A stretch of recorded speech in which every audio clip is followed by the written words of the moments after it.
আসসালামু আলাইকুম। কেমন আছেন সবাই? আলহামদুলিল্লাহ ভালো আছি। কারণ শরীরটা অনেক দুর্বল, শরীরটা খুব ক্লান্ত। আমি আর এই ভ্যাকসিন দেওয়ার পরে বেশি মনে হচ্ছে দুর্বল হয়ে গেছি। তারপরেও আল্লাহ জামাই বাঁচিয়ে রেখেছে আমার সন্তানের মাঝে। এইটা হচ্ছে আল্লাহর প্রতি লক্ষ কোটি শুকরিয়া যে আল্লাহ আমায় এখনও বাঁচিয়ে রেখেছে। আমার দুইটা বাচ্চাই ছোট। সবাই দোয়া করবেন আমার জন্য, আমার বাচ্চাদের জন্য। আমি সবার জন্য দোয়া করি, সবার মা বাবা, স্বামী, সন্তান সবাইকে নিয়ে সবাই যার যার স্থানে ভালো থাকুক। আমি সবার কিছু কথা আসলে এমনি কষ্ট থেকে চলে আসে। আমি সবার বিপদে শক্তি হোক, অর্থ হোক, বুদ্ধি হোক, যতটুকু পারি আমি দিই, কিন্তু আমার বিপদের সময় কেউই পাশে থাকে না। আসলে কপাল খারাপ না আমি খারাপ, কোনটা খারাপ আমিই জানি না, কিন্তু কেউই আমার পাশে থাকে না। কষ্ট একটাই, তারপর আমি মানুষের পাশে থাকবো। আল্লাহ যতদিন বাঁচিয়ে রাখবে চেষ্টা করব সবার পাশে থাকতে। কোনো লোকের জ্বর হলে আমি সেইখানে আগাই যাই, যে তার জ্বর হয়েছে তার সেবা করি, কিন্তু আমার শুধু এই সাপে কামড়াইছে এইটা না, অনেক বিপদে হয়েছে, কেউই আসে না। সত্যি, শ্বশুরবাড়ি বলেন, বাপের বাড়ি যেহেতু অনেক দূরে, শ্বশুরবাড়ির মানুষও দূরে, কিন্তু কেউই আসে না। কপালও খারাপ, আমিই খারাপ। কপালের দোষ দিয়ে লাভ নাই, আমি খারাপ। তো এই যে ডাক্তার দেখায়ে আমি আপুর কাছে আসছি, একটু আপুর বাসায়। আপু এই যে গাছ লাগাইছে, বোম্বাই মরিচ গাছ, অনেক মরিচ হয়েছে,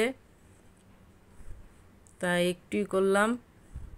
অনেক মরিচ হয়েছে আমার আপুর হাতে, অনেক সুন্দর সব কিছু হয়। আপু নিজের বাসায় সব কিছু করে। বোম্বাই মরিচটা আমার ভালো লাগে, কিন্তু গাছে এত সুন্দর দেখে মনে হচ্ছে না সিঁড়ি। আমার আপু আমার জন্য এই যে হাঁস রাখছে, রাজা রাখছে। এখান থেকে আমরা যেহেতু এখানে তিনটা আছে, আমাকে বলছে একটা নেওয়ার জন্য। আমি বলছি না আপু থাক, পরে নিব, এখন আমি নিব না, কারণ মাইশার বাবা বাসায় নাই, ওই জন্য আমি হাঁস নিব না, পরে নিব। প্রায় 5 কেজি, 5.5 কেজি, 6 কেজি আপু বলতেছে এক একটা ওজন আছে। যেহেতু নিজেই পালে, অনেক খাবার দেয়, অনেক মাংস এসে যায়। তো আবার পাতি হাঁসও রাখছে আপু, বলছে পাতি হাঁস দেবে 2টা, আর এই হাঁস দাম বলছে পরে নেবো যখন মাইশার বাবা বাসায় আসবে। আর এই হাঁসগুলো শীতের সময় খেতে ভালো লাগে। যেমন বলছি আমি মরগ হাঁস দিয়ে 2টা, যেহেতু আপু পালে ডিমের জন্যই, ব্যবসাও বলতে পারেন, কিন্তু রাজা পালে শুধু খাওয়ার জন্য। আর এগুলা তো ডিম সব কিছুই। আপুর কাছে অনেক পেঁপে ধরছে, পেঁপে নিয়ে যাবো আজকে। আমার পেঁপে ভর্তা খেতে ইচ্ছা করতেছে, কারণ গাছের তাজা পেড়ে নিয়ে যে খাওয়া, ওইটা স্বাদই আলাদা। এই যে আমি এখন চলে যাবো আবার। তারপরে দেখাচ্ছি যে এই দিক দিয়ে আমার আপু যে পাশে থাকে, অনেক সুন্দর পরিবেশ, অনেক ফুল গাছ। আসলে এইখানে থাকলে মন শরীর সব কিছুই ভালো থাকে, বাচ্চারাও ভালো থাকে। অনেক সুন্দর, এটার কি ফুল যেন বলে, লাল জবা। এটা মাশাআল্লাহ অনেক সুন্দর হয়েছে। এখানে যে আরও এইটাও জবা, এটা কি গোলাপি কালারের জবা। আমি তো জানি যে লাল জবা, সাদা জবা, এখন দেখি যে গোলাপি কালারের হয়।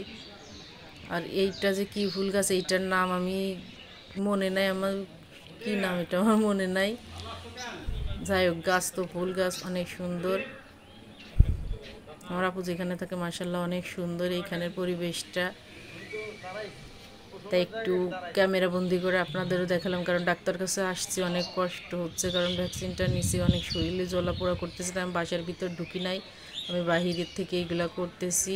আর এটা কি গাছ তো আমি নামই জানি না এটারও।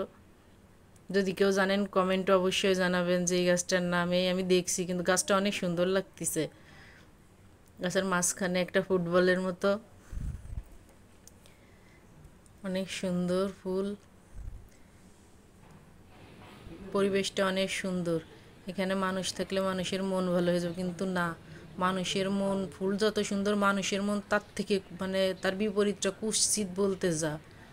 আর এই যে একটা লেকের ভিতর দিয়ে কাঠের ব্রিজ, অবশ্যই আমাদের নড়াইলে একটা ব্রিজ ছিল, কাঠের ব্রিজ। ওইখানে সবাই আমার ভিডিওতে লাইক, কমেন্ট, শেয়ার, সাবস্ক্রাইব করবেন। আল্লাহ হাফেজ।